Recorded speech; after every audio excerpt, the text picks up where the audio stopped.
para determinar los costos indirectos de producción a cada una de las órdenes cuando se emplea un sistema de órdenes de fabricación. Este proceso lo vamos a aplicar desarrollando la normatividad establecida en las normas internacionales de información financiera. Los costos directos e indirectos asignados a cada uno de esos departamentos están dados en la información y tal como se ve en este cuadro. Adicionalmente, nos dan a nosotros lo correspondiente al área, a los kilovatios de energía consumidos, al valor del equipo en millones de pesos, al porcentaje de teléfono consumido y al número de trabajadores con que cuenta la empresa. Con esta información procederemos entonces a realizar la asignación de los costos. Como lo hemos hecho en los casos anteriores, montamos la información en nuestra hoja de Excel.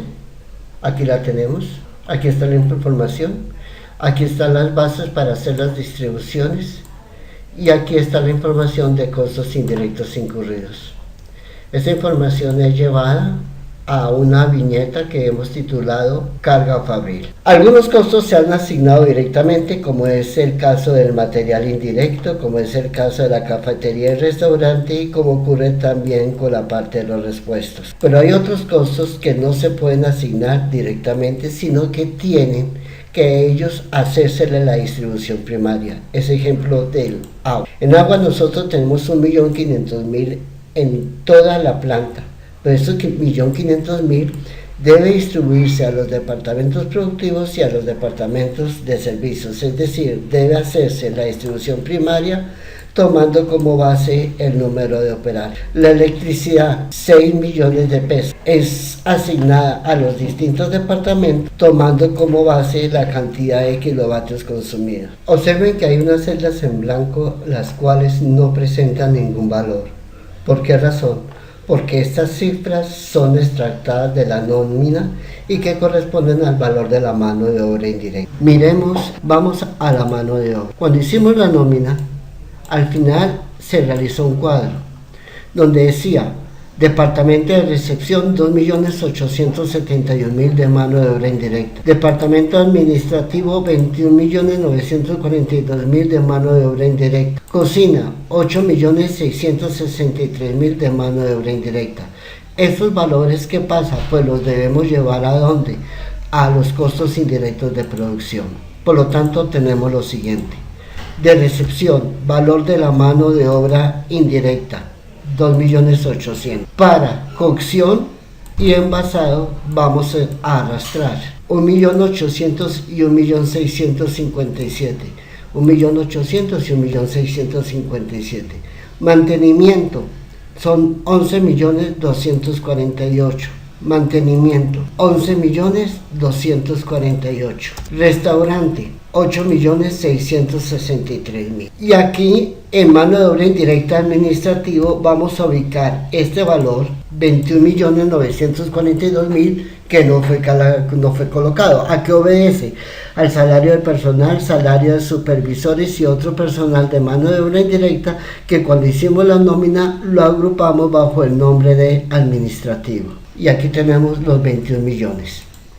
Realizado esto, procedemos a efectuar la distribución primaria. Vamos a distribuir agua y el agua se asigna con base en ¿qué? En el número de operarios. Entonces miramos cuántos operarios tiene cada uno de los departamentos. Número de trabajadores para el departamento de recepción, 11 operarios. Para el departamento de cocción, 4. Para el departamento de envasado tenemos 11.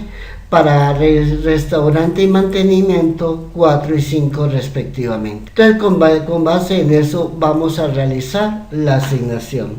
Pero para facilitar los cálculos, permítame, vamos a ocultar estas celdas. Muy bien. Entonces decimos, agua se asigna con base en el número de operarios. Entonces determinamos la participación porcentual del número de trabajadores que hay en recepción con respecto a ¿qué? Al valor total. Y ese porcentaje lo multiplicamos ¿por qué? Por el valor que está siendo objeto de distribución. Fijamos el denominador y fijamos el valor. y procedemos a arrastrar. Verifiquemos que la suma nos dé 1.500.000, como efectivamente ocurre. Cafetería y restaurante no hay necesidad de hacer asignación porque es un costo directo. Teléfono se asigna con base que con el porcentaje de participación. Entonces decimos 2 millones y lo multiplicamos ¿por qué? Por cada uno de los porcentajes que aparecen acá. Fijamos el valor y ¿qué?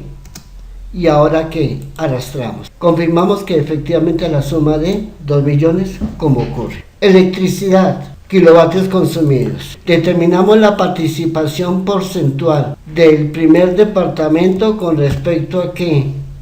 Al total. Y ese valor ¿qué? Lo multiplicamos por el valor por la cifra que está siendo objeto de distribución. Fijamos denominador y fijamos el valor. Arrastramos y verificamos que la suma nos dé 6 millones. Arriendo. El arriendo se asigna con base en ¿qué? En el área. Dividimos 980 entre el área total y lo multiplicamos por el valor 4 millones. Fijamos denominador, fijamos el valor total, arrastramos y confirmamos que la suma nos dé 4 millones de pesos. Efectivamente nos da los 4 millones. La depreciación me dice que es con respecto al valor de los equipos. Determinamos la participación porcentual de cada departamento con respecto a los totales para luego multiplicarlo por el valor. Fijamos y arrastramos. Seguros, también con base en el valor del equipo.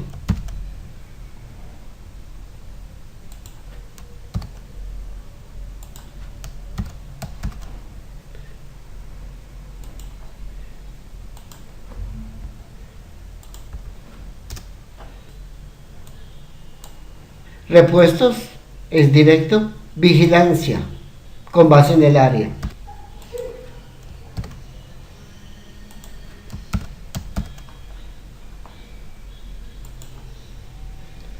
Como siempre lo hemos hecho, fijamos para poder arrastrar. Aseo, también con base en el área. Ya lo tenemos todo. Falta uno, la mano de obra indirecta de los administrativos. Y la mano de obra indirecta de los administrativos lo debemos fijar con base en ¿qué? Aquí no nos lo indica, pero podríamos tomar como base el número de trabajadores.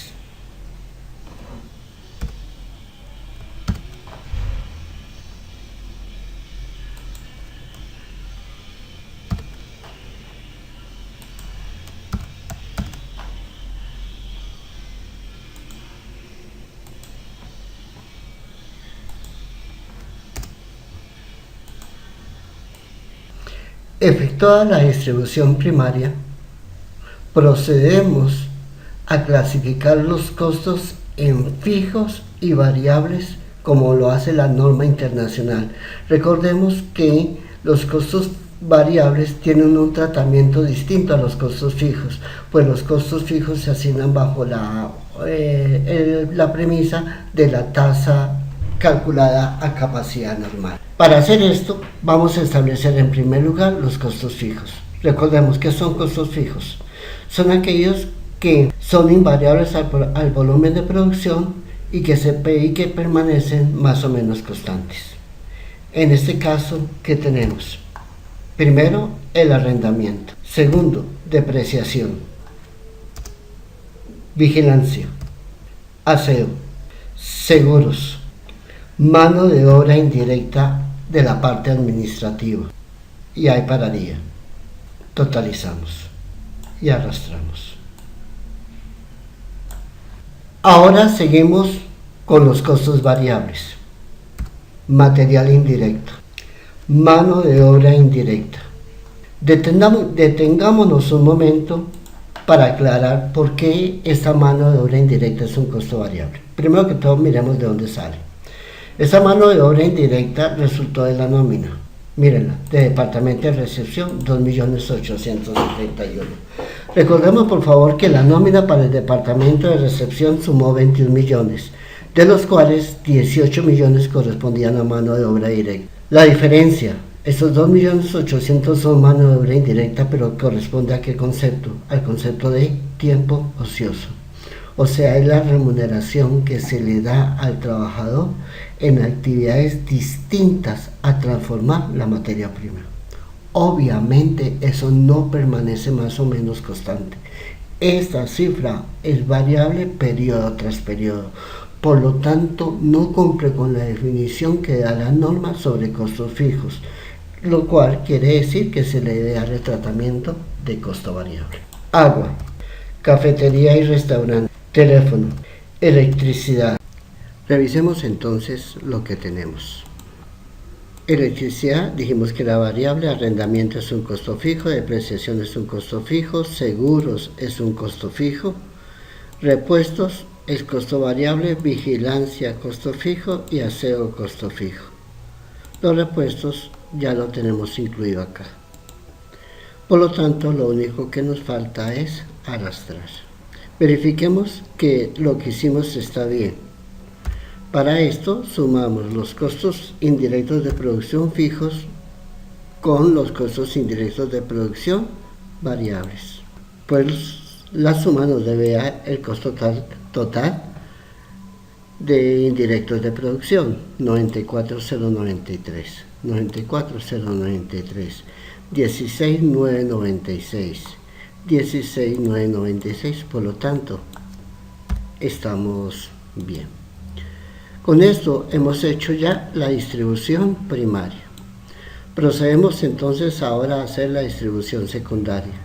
Recordemos que la distribución de secundaria consiste en tomar los costos de los departamentos de servicios y distribuirlos en los departamentos productivos.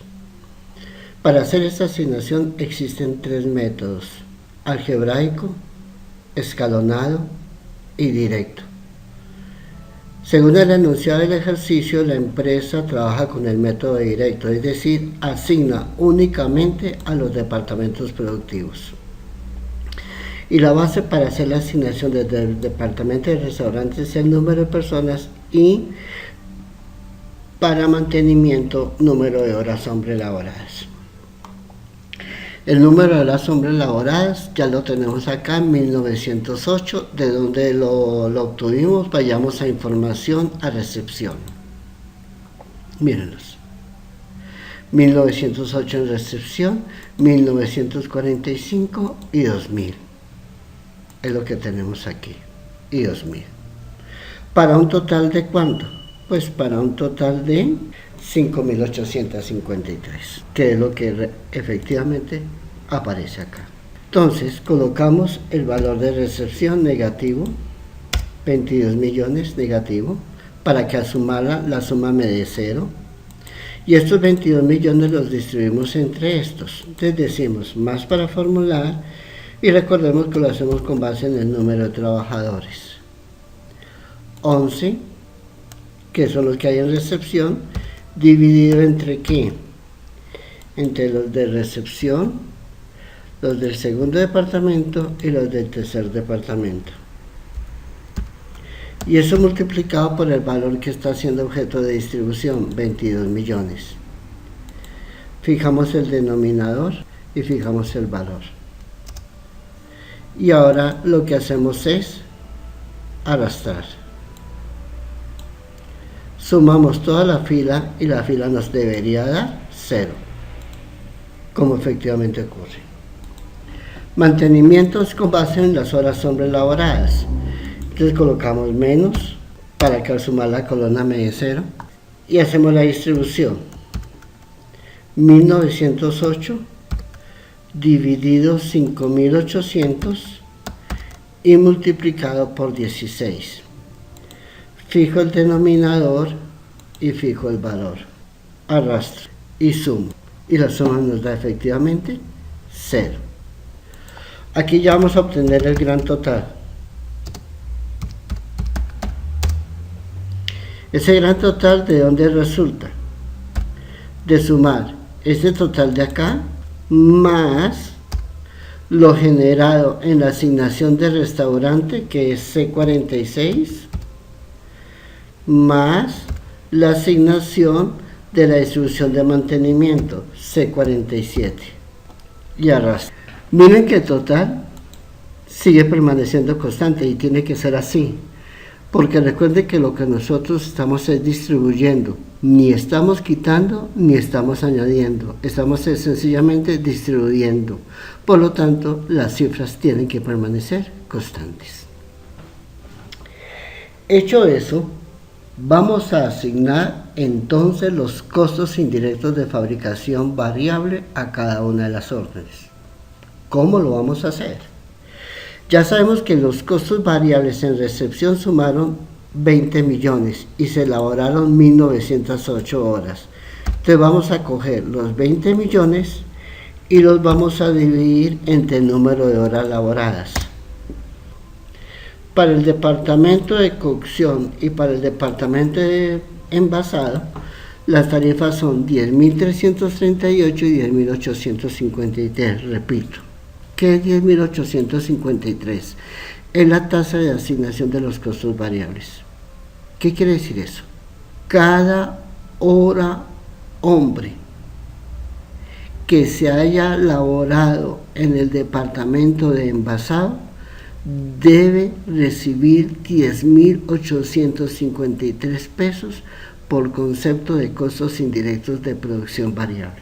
Bajo esta situación, ¿qué vamos a hacer? Vamos aquí a tomar departamento de recepción, que es el valor de la tasa, 10.900, y los vamos a multiplicar ¿por qué?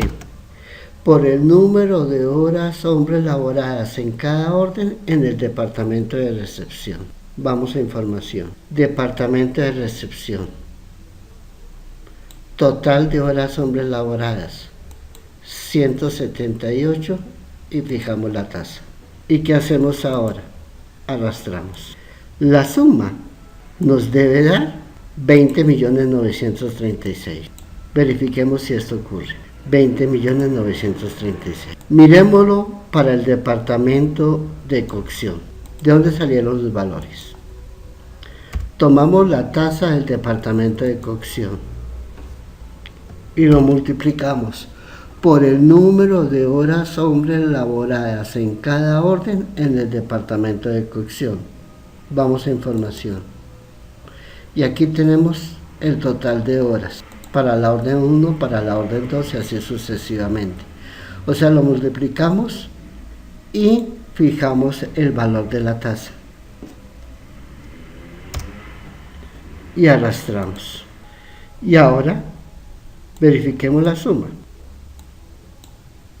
20.107.947, 20.107.947, y esto se hizo para el departamento de envasado. ¿Qué hemos hecho entonces? Asignar los costos indirectos de fabricación variables ¿a quién? A cada una de las órdenes. ¿Qué nos falta? Asignar los costos fijos. Pero recordemos que los costos fijos se asignan con base en ¿qué? En la capacidad normal. Repasemos eso entonces. Las horas a capacidad normal son 5.000. Las horas laboradas las habíamos establecido, 5.755. ¿De dónde salió estas horas laboradas? Es decir, que recordemos que son horas laboradas, pero para órdenes efectivamente terminadas. Entonces, ¿qué fue lo que pasó?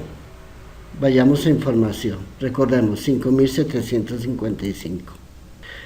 Se elaboraron 5.853, pero recordemos que la orden 112 quedó en proceso, no fue terminada. O sea que a 5.800 le resto 98 y me da ¿cuánto? 5.755. O sea, el número total de horas hombres laboradas en la producción terminada fue de 5.755. Y yo tengo una capacidad normal de ¿cuánto?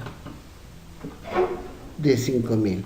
Por lo tanto, la tasa de asignación no se hace sobre las horas a capacidad normal, sino se hace sobre las horas laboradas, a fin de que el costo, la tasa, se disminuya. ¿Por qué? Porque trabajé a más de la capacidad normal.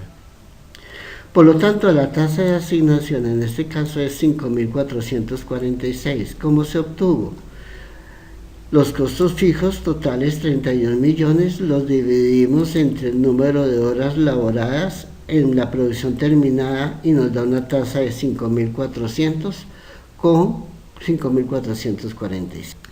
Esta será la tasa de asignación de ¿qué? De costos fijos. Muy bien. Entonces ya con esto queda terminados los elementos del costo. Ya tenemos el costo para la materia prima, ya tenemos el costo para la mano de obra y acabamos de determinar el costo de la carga fabril variable y establecimos la carga fabril fija que debemos asignar a cada una de estas órdenes. Por lo tanto, ya tenemos toda la información para establecer el costo de cada una de las órdenes y establecer el estado de costo de producción, que será lo que miraremos en el otro video. Muchas gracias.